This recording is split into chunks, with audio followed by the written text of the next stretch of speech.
Hello दोस्तों, मैं हर्षित शर्मा स्वागत करता हूँ एक बार फिर से आप सभी का अपने इस चैनल ज्ञान कुटीर पर। और हम देख रहे हैं 1.2 एक्सरसाइज के क्वेश्चन और एग्जाम्पल। हमने काफ़ी क्वेश्चन कर लिए हैं। अब हम इस लेक्चर में देखने वाले हैं एग्जाम्पल नंबर 12 और क्वेश्चन नंबर 7। तो जो एग्जाम्पल 12 है ना, वो मोस्ट इम्पोर्टेंट है। आप सोचोगे दो ही क्वेश्चन कैसे हैं। पहली बात तो ये मोस्ट इम्पोर्टेंट है, इसको करने के लिए अलग ही तकनीक, अलग ही ट्रिक की जरूरत होगी। ठीक है, समझने का दृष्टिकोण इसका अलग हो। और साथ के में एक का और साथ के में दो का, साथ के में एक का और साथ के में दो का, ये दो पार्ट है। ये भी हम इस लेक्चर में करने वाले हैं। तो एकदम आपको ध्यान लगा के देखना है कि इस क्वेश्चन में क्या अलग बताया जा रहा है। पहले तो मैं बता देता हूँ कि ये जो क्वेश्चन है इसमें आपको देखते ही अलग दिख रहा होगा। अभी तक के 1.2 एक्सरसाइज के क्वेश्चनों में क्या पूछा जा रहा था, जो फंक्शन के थे उनमें पूछा जा रहा था, किनके फलन पूछे जा रहे थे। जैसे x+1 दे दिया, x² दे दिया, x³ दे दिया। मतलब इस प्रकार के सिंपल फंक्शन हमें दे रखे थे और उनके हमें क्या पूछ रहा था कि एक एक ही है या आच्छादक है, ये बतानी है। ठीक है, तो इसमें तो हमें दो अलग अलग तरह के टाइप के फंक्शन दे रखे हैं।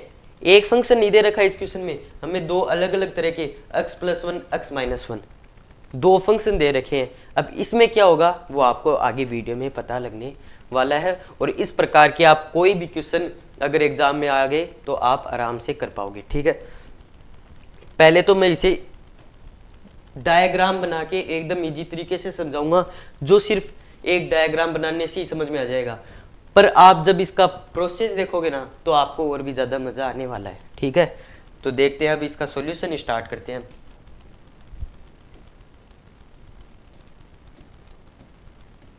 सॉल्यूशन स्टार्ट करते हैं। तो पहले तो डायग्राम से समझते हैं।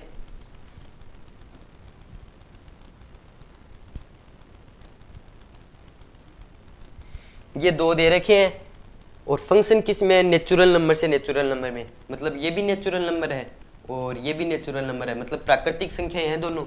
और फंक्शन है इससे इसमें है इस प्रकार। ठीक है, नेचुरल नंबर से नेचुरल नंबर। और नेचुरल नंबर क्या होती हैं, एक से लेके अनंत तक, 1 2 3 4 5 6 और आगे चलती जाएंगी। हमें इतनी की ज़रूरत पड़ेगी, इनसे काम हो जाएगा हमारा।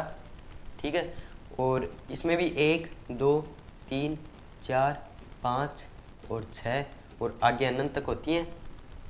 ठीक है, अब इसमें फंक्शन किस प्रकार दे रखा है, फंक्शन दो टाइप से दे रखे हैं हमें, x+1 और x-1। x+1 कब होगा, जब x विषम है। जब ये होते हैं x, देखिए ये होते हैं x और ये होता है हमारा, जो x के मान हम जब फंक्शन में रखते हैं तो ये हमें परिसर के रूप में, सह प्रांत के रूप में y निकलते हैं। प्रांत के मान जब हम फंक्शन में रखते हैं तो हमें सह प्रांत के रूप में y मिलता है। ठीक है, ये संख्याएं हमें सह प्रांत के रूप में मिलती है, ये चीज़ पता है। अब x मतलब ये संख्याएं अगर विषम होगी, इनमें से अगर कोई विषम है तो वो अगर हम वो इस फंक्शन में रखेंगे x+1 में, तो जो मान आएगा वो हो जाएगा। और अगर x क्या है, सम है, तो वो इस फंक्शन में रखेंगे। ठीक है, ये बात ध्यान में रखते हुए हमें ये करना है। तो अब अगर हम देखें एक सम है या विषम, एक तो विषम ही है, तो विषम इसके अंदर रखना है, विषम के मान इस फंक्शन के अंदर और सम के मान इस फंक्शन। एक रखा यहाँ पे तो 1 + 1 क्या आया, 2। जब हमने फंक्शन के अंदर एक रखा तो हमें वैल्यू जो प्राप्त हुई वो थी 2। ठीक है, 2 उसके बाद में वो है सम, और सम संख्या रखेंगे हम इसके अंदर। सम संख्या हमने 2 रखी इसके अंदर, तो 2 - 1, x का मान 2 रखा तो 2 - 1 1। तो जब हम 2 - 1 रखेंगे तो हमारे पास 1 आएगा। ठीक है, 2 रखेंगे तो अब हम 3 रखेंगे। 3 क्या होती है, विषम। 3 इसके अंदर रखेंगे तो 3 + 1 क्या हो जाएगा हमारे पास, 4। ओके, अब अगर हम 4 रखेंगे तो 4 होती है सम। सम इसके अंदर रखेंगे 4 - 1 तो क्या हो जाएगा, 3। ये आगे से आगे मतलब चलता जाएगा। 5 रखेंगे तो क्या आएगा, इसके अंदर देखने की जरूरत ही नहीं है, क्या आएगा, 6। ठीक है, और 6 रखेंगे तो क्या आएगा, 5। इस प्रकार से आपको पहली बात तो क्या दिख रही होगी कि हम जो भी वैल्यू ले रहे हैं 1 का 2 में जा रहा है, 2 का 1 में, 3 का 4 में, 4 का 3 में, 5 का 6 में, 6 का 5 में, और ऐसे आगे चलती जाएंगी सारी चीजें। ठीक है, तो पहली चीज तो हमें क्या देखने को मिल रही है कि एक अवयव से टकरा रहा है, किसी एक इंसान का एक ही सह प्रांत है, इसका मतलब एक एक की तो खलास, मतलब एक एक की 1-to-1 फंक्शन है ये, न कि बहु एक की यानी many to one, 1-to-1 function है ये तो पता चल गया। और जो ये सारे सह प्रांत दिख रहे हैं, परिसर अनंत तक जा रहे हैं, और सह प्रांत के भी सारे तीर टकरा रहे हैं प्रांत से आके, इसका मतलब परिसर बराबर सह प्रांत है, और ये होता है तो हम क्या बोलते हैं, वो आच्छादक भी होता है। इसका मतलब हमें डायग्राम से समझ में आ रहा है कि ये एक एक की फंक्शन भी है और आच्छादक फंक्शन भी है। ठीक है, और यही हमें इसमें चेक करना था, एक एक की और आच्छादक। तो जब हम इसका डायग्राम बनाते हैं तो बहुत ही सिंपल हो जाता है सारा काम। अगर आप ये डायग्राम बनाना चाहें तो आप बना सकते हैं, पर प्रोसेस करनी पड़ेगी। मैं बता रहा हूँ ये डायग्राम, अथवा मैं नहीं बता रहा हूँ मैं कि या फिर तो वो पूरी प्रोसेस कर लो, या फिर एक डायग्राम बना के समझा दो और नीचे लिख दो एक एक ही है वह आच्छादक है। ये तो हमारे समझने के दृष्टिकोण से, आप ये भी बना के आ सकते हो एग्जाम में, जिससे एग्जामिनर के ऊपर बढ़िया प्रभाव पड़े। ठीक है, तो ये इससे हमें समझ में आ रहा है एक एक ही है और आच्छादक है, पर मैं आपको बताता हूँ पूरी प्रोसेस क्या है इसकी।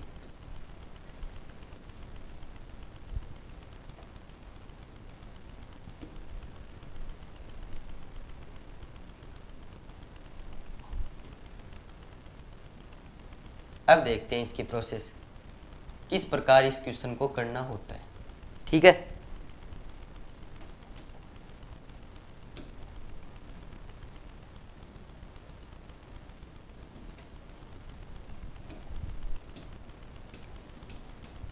इस तरफ देखते हैं हम। तो सबसे पहले हम एक एक ही लिखते हैं, और उसके बारे में जो हमें फॉर्मूला, जो कंडीशन है, उससे हम पूरा करते हैं। क्या करते हैं हम, कंडीशन से हम करते हैं हमेशा fx1 लिखते हैं, और बराबर में क्या करते हैं fx2 लिखते हैं, और फिर उससे सॉल्यूशन करते करते करते हम क्या निष्कर्ष निकालते हैं, हमेशा x1 बराबर x2, हमेशा यही तो निष्कर्ष निकालते हैं, इसके अलावा कुछ थोड़ी ना निकालते हैं। जब ये आता है तब हम क्या बोलते हैं 1-to-1, मतलब एक एक ही है। अगर ये नहीं आता, ऐसे हो जाता है, तो हम क्या बोलते हैं ये एक एक ही नहीं है। ठीक है, यही तो करते हैं हम। पर यहाँ पे कुछ हमें कंफ्यूजन हो रही है। कैसे, क्योंकि यहाँ पे 2 फंक्शन दे रखे हैं।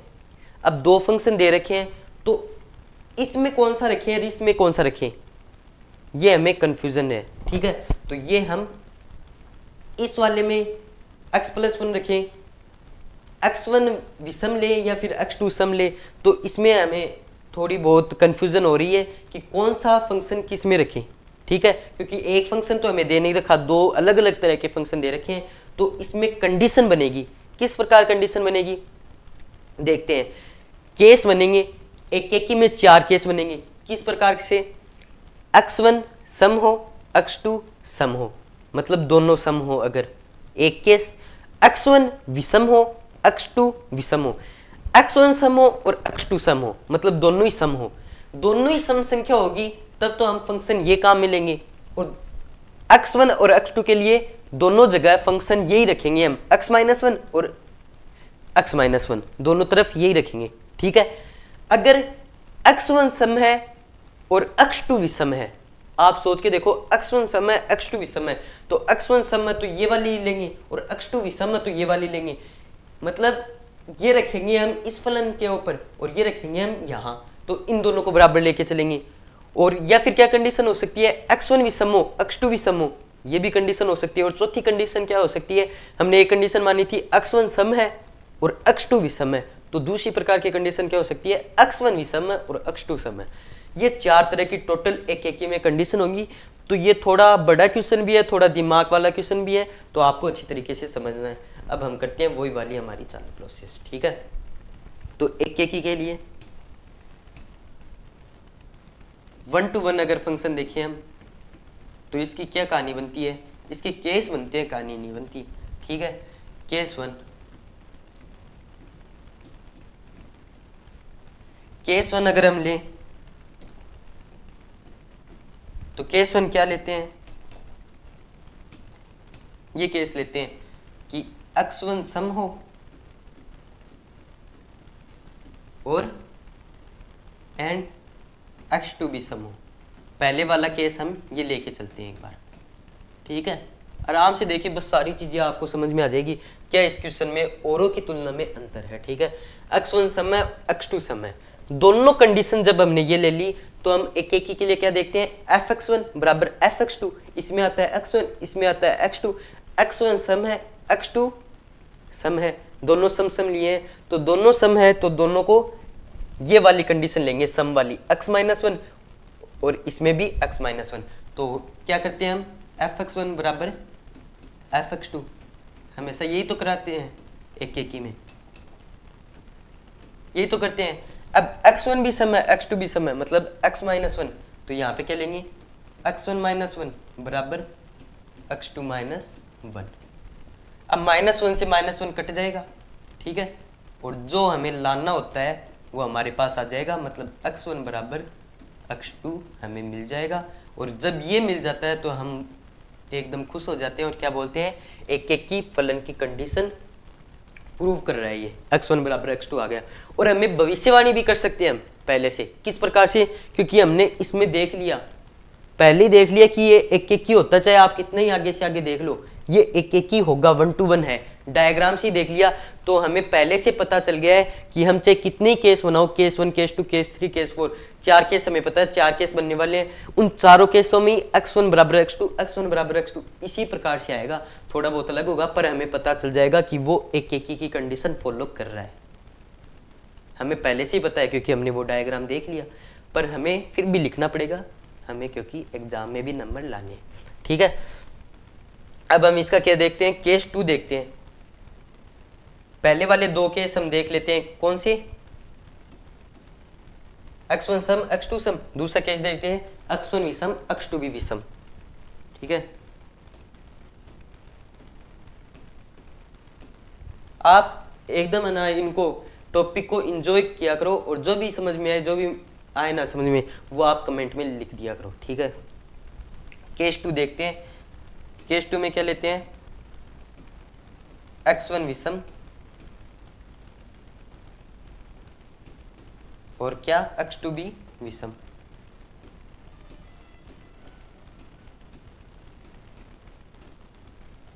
ये कंडीशन लेके चलते हैं, तो ये कंडीशन लेंगे तो क्या होगा,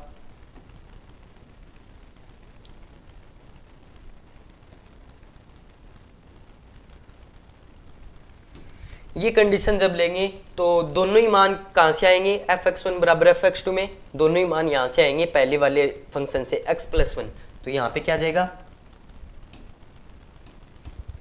x1+1, ठीक है, fx1 तो ये हो गया और यहाँ पे क्या आ गया x2+1, ये क्या हो गया fx2।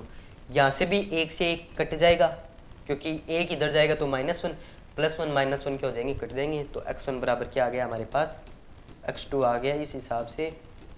और वही कंडीशन फॉलो हो रही है, क्या एक एक की वाली। यहाँ पे भी क्या आ रहा है, यहाँ पे भी 1 to 1 आ रहा है, मतलब यहाँ पे भी एक एक ही है और यहाँ पे भी 1 to 1 आ रहा है, मतलब एक एक ही है, दोनों कंडीशन फॉलो हो रही है। अब केस 3 देखेंगे और केस 4 देखेंगे, ठीक है। इसी में देखते हैं केस 3 और केस 4, एक एक ही हमारा चल रहा है।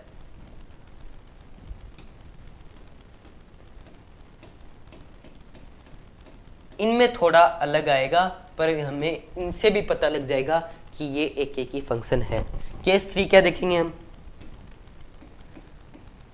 x1 सम और एंड x2 विषम, दोनों डिफरेंट लेंगे, तो इनसे हमें क्या पता चलेगा, x1 अगर सम है तो ये वाली फंक्शन, ठीक है, तो ये लेते हैं, क्या जाएगा x1 -1 और x2 विषम है, मतलब ये वाली फंक्शन, मतलब x1 x2 +1, ये ले लेंगे, तो ये इससे नहीं कटेगा और क्या आ जाएगा यहाँ पे x1 -x2 बराबर, ये प्लस हो जाएगा उस तरफ जाके तो 2 आ जाएगा। x1 -x2 बराबर 2 आया, जो एक एक की कंडीशन होती है, क्या कंडीशन होती है, x1 fx1 बराबर fx2 लेके चलते हैं और फिर सॉल्यूशन करते करते x1 बराबर x2 आना चाहिए, तभी हम क्या बोलते हैं कि वो एक वाली कंडीशन होती है। पर यहाँ पे तो x1 बराबर x2 आ ही नहीं रहा, x1 बराबर x2 नहीं आ रहा, उसकी जगह क्या आ रहा है x1 माइनस x2 बराबर 2। पहले तो ये देखते हैं ये बात है तो सही क्या, x1 माइनस x2 बराबर 2, x1 सम है, x2 विषम है। जब भी हम सम में से विषम को घटाते हैं, सम संख्या में से, सोच के देखो एक बार, लॉजिक है, सम संख्या में से हम जब भी विषम संख्या को घटाते हैं तो क्या आता है, सम संख्या मान लो एक बार 6, विषम संख्या मान लो एक बार 3।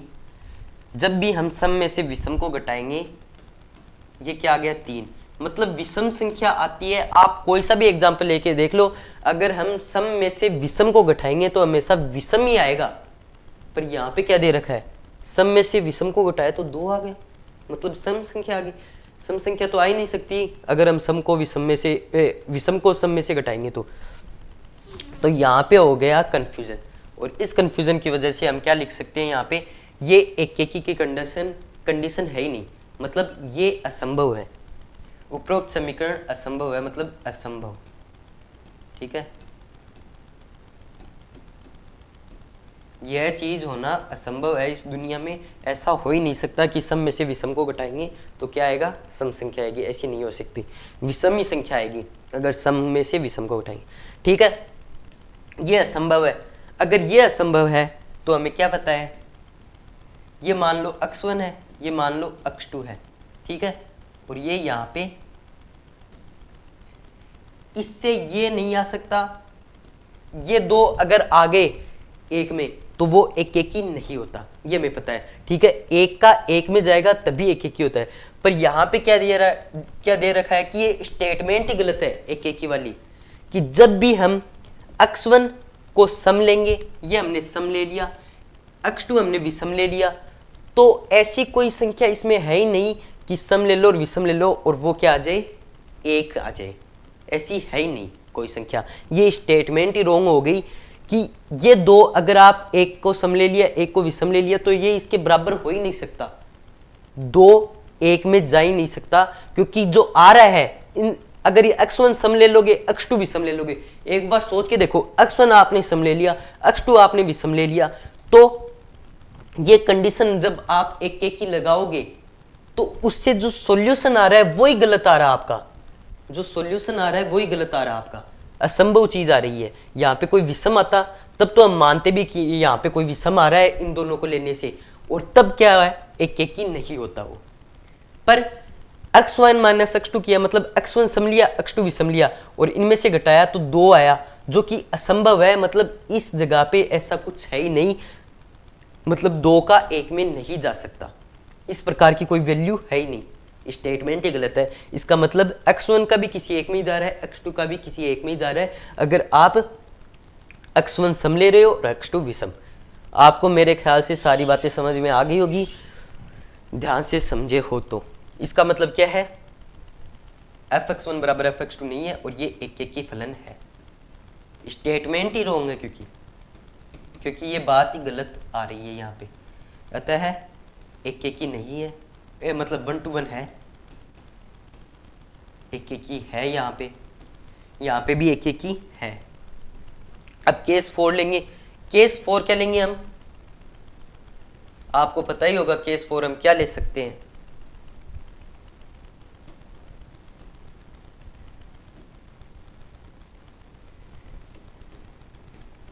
केस 4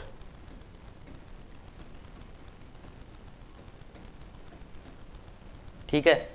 केस 4 अगर हम लेंगे तो क्या लेंगे, x1 क्या है, x1 है विषम और x2 क्या है, x2 है सम। हमने जब ये केस लिया तो हम क्या बोलेंगे, x1 विषम है तो यहां पे जाएगा x1 प्लस 1 बराबर x2 अगर सम है तो यहां पे आएगा x1 minus 1, x2 minus 1 sorry, x2 minus 1, इस प्रकार से आ गया। अब +1 इस तरफ जाएगा और x2 इस तरफ आएगा, तो क्या होगा x1 माइनस x2 बराबर -2, ये वैल्यू आ जाएगी। ये भी उसी प्रकार है, आप जब भी माइनस में ही तो है, ये माइनस में ही तो 2 है, वैसे तो सम संख्या ये है 2 4 6 8 10 12 आगे से आगे कितने भी हो चाहे, वैसे तो ये सम ही है, बस इसके माइनस ही तो लगा हुआ है, माइनस में 2 माइनस में 4, ये सम नहीं होगी क्या, ये भी होती है सम संख्याएं, ठीक है। तो हम जब भी x1 विषम है, विषम में से सम को घटाते हैं तो वो माइनस में, तो माइनस का तो उसका पता नहीं, पर वो सम संख्या नहीं आती। आप प्रैक्टिकल करके देख भी सकते हैं, जैसे हमने पिछली बार एग्जांपल लिया था, ठीक है। तो वो सम नहीं आती, तो यहाँ पे भी क्या हो रहा है, स्टेटमेंट रोंग हो रहा है, न कि एक की कंडीशन रोंग हो रही है। ध्यान से समझिए, x1 माइनस x2 जब आपने किया तो -2 आया। आप ये मत समझो, आप ये सोचो एक बार, x1 जब आपने विषम लिया और x2 जब आपने सम लिया, तो आंसर आ रहा है आपके पास -2, और -2 आ नहीं सकता क्योंकि यहां पे कोई विषम संख्या आएगी, तो -2 नहीं आ सकता। तो x1 आपने क्या लिया विषम, x2 लिया आपने सम, यहां पे कोई वैल्यू है ही नहीं जब आपने ये दो कंडीशन ली है। ये दो चीज अगर आपने लिए तो यहाँ पे कुछ ये क्रॉस का निशान है, यहाँ पे कोई वैल्यू इनकी है ही नहीं, वैल्यू नहीं है, इसका मतलब इसका भी कोई अलग ही एलिमेंट है और इसका भी कोई अलग ही एलिमेंट है जिसके तीर इनकी टकराएंगी, ठीक है। तो इससे हम क्या कह सकते हैं, ये भी असंभव है स्टेटमेंट, तो अतः एक ही है, मतलब 1 to 1 है, ठीक है, 1 to 1 है। यहाँ पे भी हम लिख देंगे, इसका मतलब ये भी फॉलो कर रहा है एक की, और ये भी। लास्ट में निष्कर्ष के रूप में हम लिख देंगे, निष्कर्ष निकाल के, कि ये पूरा फलन जो टाइप में दे रखा है ये एक ही है। अब मेरे को करवाने में तो टाइम लगा है, ये आप अगर जल्दी जल्दी करोगे क्योंकि आपको चीजें पता चल गई है तो आपका ये 2 मिनट में हो जाएगा, ठीक है। और आप ये डायग्राम भी साथ में बना के आ सकते हो जिससे उसके ऊपर अच्छा प्रभाव पड़े एग्जामिनर का। अब हमें पहले से पता है, हम पहले से भविष्यवाणी निकाल सकते हैं कि ये आच्छादक फलन भी हो गई, क्योंकि सभी के तीर टकरा रही है, मतलब आच्छादक के ये सहप्रांत हो गए और सहप्रांत परिसर के बराबर हो गए, तो आच्छादक है। पर फिर भी हमें क्या करना पड़ेगा, पर आप डरो नहीं, घबराओ नहीं, क्योंकि इसकी ज्यादा कंडीशन नहीं होगी, इसकी सिर्फ 2 ही कंडीशन होगी आच्छादक के केस में। तो हम देखते हैं हम आच्छादक के लिए, ठीक है। दूसरी चीज हम क्या देखते हैं, आच्छादक ऑन टू फंक्शन, इसको इंग्लिश में क्या बोलते हैं, ऑन टू फंक्शन। आच्छादक की अगर हम बात करें तो इसमें सिर्फ 2 केस लेंगे हम, कौन कौन से, यदि अक्ष सम हो, यदि अक्ष विषम हो, ठीक है। 2 केस लेंगे, अक्ष सम हो, ठीक है, क्योंकि इसमें क्या होता है, उसमें तो fx1 बराबर fx2 था, तो 2 अक्ष थे उसके अंदर, तो उसके अंदर हमने 2 अलग अलग लिए थे कि ये सम हो, ये भी सम हो, ये सम हो, ये सम हो, 2 अलग अलग अक्षों के लिए बात की थी हमने, क्योंकि fx1 बराबर x2। इसमें कंडीशन क्या होती है जरा सोच के देखो, इसमें क्यों ले रहे हैं हम, एकदम चीज मक्खन है, fx is equal to Y होती है इसमें कंडीशन, मतलब एक ही अक्ष आ रहा है, एक ही फलन आ रहा है, fx is equal to Y, ठीक है। तो उसमें हम 2 ही कंडीशन लगाएंगे, या फिर तो अक्ष सम हो या फिर अक्ष क्या हो, विषम। इस प्रकार से हम 2 केस लेने वाले हैं, ध्यान से देखिएगा, ठीक है। अक्ष अगर सम हुआ तो कंडीशन क्या होती है, y is equal to fx, fx is equal to Y लिख देते हैं, fx is equal to Y, ये होती है आच्छादक की कंडीशन। fx हमने क्या लिया, सम, तो सम है तो ये आएगा x minus 1 is equal to Y, x minus 1 is equal to Y हुआ, तो x बराबर क्या हुआ, x बराबर क्या हुआ, y प्लस 1 हुआ, ये निष्कर्ष निकला यहाँ से, ठीक है। और ये नेचुरल नंबर से नेचुरल नंबर में है, ये चीज भी हमें पता ही है, यहाँ पे ये तीर है, ठीक है। नेचुरल नंबर से नेचुरल नंबर में है, y का मान आपने नेचुरल नंबर में कुछ भी रखा, मान लो 1 रखा, शुरुआत का तो यही होता है, एक रखा तो 1+1 क्या हुआ 2, और 2 अक्स का मान है, और अक्स भी क्या हुआ नेचुरल नंबर, क्योंकि 2 नेचुरल नंबर होता है। y अगर नेचुरल नंबर रखा तो x भी नेचुरल नंबर है, मतलब ये कंडीशन प्रूव हो रही है। इसका मतलब ये क्या है, आच्छादक की कंडीशन फॉलो कर रहा है, मतलब ऑन टू फंक्शन जो है वो ये होगा। ठीक है। अब अगर दूसरी बात अगर हम देखें तो x क्या है, इसमें विषम है, तो fx is equal to Y, वही कंडीशन हमारी तो, और विषम है तो x+1 is equal to Y. ठीक है। x बराबर क्या हुआ y-1, x बराबर y-1, तो हमने y का कुछ भी मान रखा, यहाँ पे y का हमने कुछ भी मान रखा तो वो नेचुरल नंबर आएगा। इस प्रकार विषम की भी होगी, यहाँ पे भी ऑन टू फंक्शन हो रहा है। ठीक है। तो ये बात भी सिद्ध हो गई पूरे क्वेश्चन में कि ये एकेकी तथा आच्छादक दोनों ही है। और इस प्रकार ये जो मोस्ट इंपॉर्टेंट क्वेश्चन था पूरी 1.2 एक्सरसाइज का, वो आपका क्लियर हो गया है कॉन्सेप्ट के साथ। और अगर ये कॉन्सेप्ट अच्छे आते हैं तो आपका काम बनता है इस वीडियो को लाइक करना और चैनल को सब्सक्राइब करना इन्हीं अच्छे तरह के कॉन्सेप्ट के लिए। ठीक है। तो ये हमारा पूरा क्वेश्चन हो गया है। अब हम देखेंगे क्वेश्चन नंबर 7 का पहला पार्ट। ठीक है। अब वही वाले क्वेश्चन हमारे, देखो सिंपल सा फंक्शन दे रखा है, परिभाषित आर से आर में एक एक की आच्छादक के बारे में बताओ, बस बता देंगे तो भाई हमारा क्या है। ठीक है। सॉल्यूशन करते हैं अभी हमें इसका, ये तो सरल ही लगते हैं हमें, आसानी से करते हैं, वैसे भी वो भी सरल ही था पर उसमें प्रोसेस थोड़ी लेंदी थी, वो भी हम कर देंगे एक एक की। पहले तो हम बात करेंगे 1-to-1 फंक्शन की। 1-to-1 फंक्शन में हम क्या देखते हैं, fx1 is equal to fx2 होना चाहिए, डायरेक्ट लिखो fx1 is equal to fx2।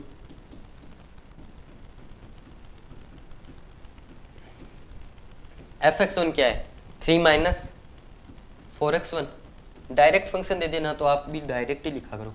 3 - fx2 क्या बना 3 - 4x2। ठीक है। ये हो गया, 3 से 3 में काट देता हूँ, माइनस से माइनस भी कट गया। ये काटने का निशान थोड़ा अजीब लगता है तो आप काटा मत करो।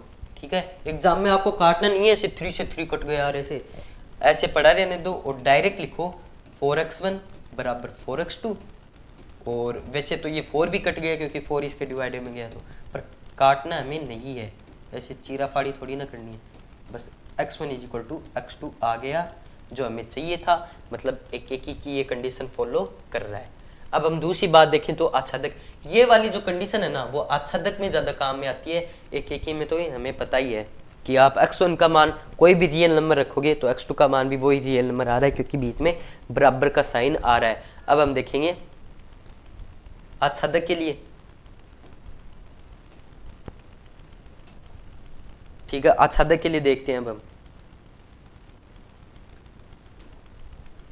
On to function. ठीक है। ऑन टू फंक्शन के बारे में अगर हम देखें तो इसमें क्या देखते हैं, fx is equal to Y होना चाहिए। इसमें क्या होना चाहिए, fx is equal to Y. fx क्या है 3 - 4x, तो 3 - 4x is equal to Y. x का मान क्या आया, x इज इक्वल टू 3 इधर गया तो y-3। ठीक है। और डिवाइड में क्या आया माइनस का 4, माइनस को ऊपर ले जाओगे तो क्या आ जाएगा, इस प्रकार से लिख दूं मैं, कैसे, माइनस का y-3/4। ठीक है। ये आ गया हमारे पास, इतना क्लियर है। x का मान ये आ गया। अब y का मान आप कुछ भी रख लो, मेरे हिसाब से मैं नहीं रोक रहा आपको, y का मान कुछ भी रख लो रियल नंबर में से, x का मान भी रियल नंबर में ही आएगा क्योंकि रियल नंबर में माइनस भी आता है प्लस भी आता है। उसी के साथ आपका क्वेश्चन हो जाएगा गलत। किस प्रकार होगा गलत, नहीं होगा गलत है, अरे रियल नंबर में सब कुछ आता है, रियल नंबर में सब कुछ आ जाता है। y में आप रियल नंबर कुछ भी रखोगे तो x में भी आपको रियल नंबर ही मिलेगा क्योंकि माइनस में हो चाहे बट्टा में हो, रियल नंबर में तो सब कुछ ही आता है। इसके साथ ही आपका क्या हो गया, आच्छादक वाली कंडीशन भी प्रूव हो गई। इसका मतलब एक एक ही भी है और आच्छादक भी है। अब हम चलते हैं इसके ही सेकेंड नंबर पार्ट वाले क्वेश्चन पे। ठीक है, वो क्वेश्चन आपको समझ में आ गया? बस समझ में आ गया तो अगले पे चलते हैं, कोई टाइम वेस्ट नहीं यहाँ पे। ठीक है, सॉल्यूशन हम करते हैं दूसरे नंबर क्वेश्चन का। सॉल्यूशन करते हैं तो क्या एक एक ही पहले 1 to 1 फंक्शन अगर हम इसका देखें तो क्या होता है fx1 is equal to fx2। इतने क्वेश्चन करने के बाद तो आपकी स्पीड तेज हो जानी चाहिए। 1 plus X square is equal to x1 square is equal to 1 plus x2 square. यहाँ पे तो लगता है रियल नंबर की 1 to 1 में भी जरूरत पड़ेगी। 1 से 1 कैंसिल हो गया, x1 square is equal to क्या आ गया x2 का स्क्वायर। और अगर हम स्क्वायर हटाते हैं तो पहले तो देखो रियल नंबर में है क्या, रियल नंबर में है तो क्या होगा x1 is equal to root लग जाएगा और क्या आ जाएगा x2 आ जाएगा, रूट नहीं लगेगा सॉरी, x2 आ जाएगा और यहाँ पे प्लस माइनस। ठीक है, तो प्लस माइनस में है, रियल नंबर में तो सब कुछ अलाउड है। इसका मतलब ये क्या है, एक एक ही फलन है। समझ में आ गया होगा आपके। अब हम देखते हैं onto function. Onto function अगर हम इसका देखें तो ऑन टू फंक्शन की कंडीशन क्या होती है, F X is equal to Y. F X क्या है यहाँ पे 1 plus X square is equal to Y. ठीक है, x का मान अगर हम रखें तो y माइनस 1, यहाँ पे स्क्वायर है, x का मान क्या हो जाएगा y माइनस 1 का रूट। अब अभी के अभी कमेंट करो कि ये आच्छादक है या नहीं। आपको अभी कमेंट करना है कि आच्छादक है या नहीं, वीडियो को पॉज करके, और बाद में मैं आपको बताता हूँ वो आपको देखना है। ठीक है, तो आपका कमेंट में आंसर आ जाना चाहिए। सोच रहा हूँ मैं ये कि आपका आंसर ठीक ही होगा जिस प्रकार से मैंने आपको पढ़ाया। आच्छादक देखना है हमें। ठीक है, आच्छादक है या नहीं। y का मान हम कोई भी रियल नंबर रखेंगे तो x का मान भी रियल नंबर आएगा क्या। अब आप बोलोगे, कोई बोलोगे मतलब और तो नहीं हो, आप बोलोगे हाँ आएगा, x का मान भी रियल नंबर आएगा अगर y का मान आप रखते हो क्या रियल नंबर। पर आप एक बार मेरे लिए एक बार y का मान माइनस में रख के देखो, माइनस का 1, माइनस का 2, माइनस का 3, क्योंकि रियल नंबर तो माइनस में भी होते ही हैं। तो -1, -2 ये रख के देखो एक बार। तो आपने क्या किया, रखा -1 रखा तो क्या हुआ -1 -1 क्या हुआ, माइनस के 2 आ गए। और जब रूट के अंदर माइनस में कोई वैल्यू आती है, आपको ये बात बताई गई होगी कि रूट के अंदर माइनस नहीं आ सकता। रूट के अंदर अगर माइनस आएगा तो वो रियल नंबर नहीं होगी। बस रियल नंबर यही चीज नहीं होती, ये होती है क्या, इमेजिनरी, काल्पनिक नंबर होते हैं। ठीक है, ये रियल नंबर नहीं होते। अगर रूट के अंदर माइनस आ जाए तो आपने पढ़ा भी होगा, आयोटा आ जाता है उसकी जगह। 11th क्लास में आपने पढ़ा होगा। ठीक है, आयोटा आ जाता है अगर माइनस में हो तो, और वो क्या होते हैं, इमेजिनरी नंबर होते हैं, रियल नंबर नहीं होते। तो यहाँ पे सत्य नहीं है, सदैव सत्य नहीं है। पॉजिटिव संख्याओं के लिए तो ये सत्य है, क्योंकि 2 रख दिया आपने तो 2 - 1 1 का रूट प्लस में ही है, इसका मतलब क्या होगा, रियल नंबर होगा। मैंने यहाँ पे प्लस माइनस क्यों नहीं लगाया, क्योंकि प्लस माइनस से ज़्यादा अंतर नहीं पड़ता रियल नंबर का स्क्वायर हटाया तो, क्योंकि ये रियल नंबर में है। पर रूट में है तो y अगर हम माइनस में लेंगे, यहाँ पे प्लस माइनस नहीं, y अगर हम माइनस में लिए रियल नंबर में तो क्या आएगा, आयोटा आएगा, रियल नंबर में नहीं आएगा। इसका मतलब ये क्या है, आच्छादक नहीं है। ऑन टू फंक्शन ये नहीं है। ठीक है, इसी के साथ ये एक ही है, ऑन टू नहीं है। और ये हमारा यहाँ पे खत्म हो जाता है ये। और अगले लेक्चर में देखने वाले हैं इससे भी अच्छे क्वालिटी के क्वेश्चन। ये देखिए और ये भी देखिए। ठीक है, आप इनकी स्क्रीनशॉट ले सकते हैं और देख सकते हैं किताब में भी, मतलब कि ये किस प्रकार के क्वेश्चन है, कैसे कैसे हैं। ठीक है, प्रैक्टिस करनी है, और अगर नहीं आए तो कोई दिक्कत नहीं है, क्योंकि क्वेश्चन बहुत अच्छी क्वालिटी के हैं ये। इसी के साथ आपका धन्यवाद और मिलते हैं नेक्स्ट क्लास में। तब तक के लिए जय हिंद।